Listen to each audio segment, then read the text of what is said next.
Така хора, това видео ще бъде кратко и в това видео ще ви попитам дали искате да третите с мен за нещо. Значи, това е първият етаж. Това беше в базата на Сами и това беше в базата на Сами, но много отдавна. Но това е само първият етаж и си нямате идея какво рядко нещо имам на третия етаж. Така, готови си да видите втория етаж. Айде. Значи, Инк-Янг Quesadilla. Los Quesadillas.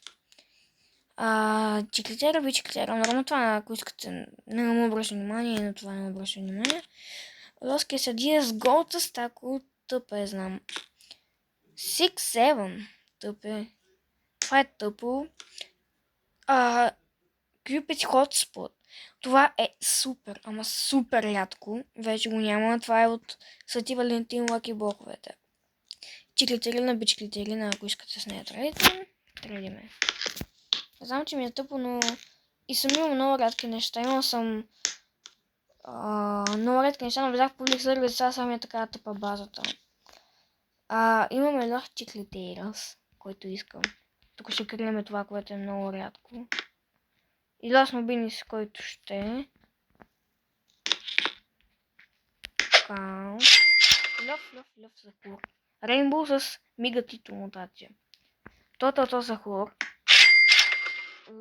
Лъв Сахур. И готови ли се за най-рядкото нещо? Мигатито с тако мутация Кенди. Рядко е, защото това вече никога няма да се спава. И аз имах Бруно Марс, но никъде влезе в публик сервер не го взеха. Иначе ето.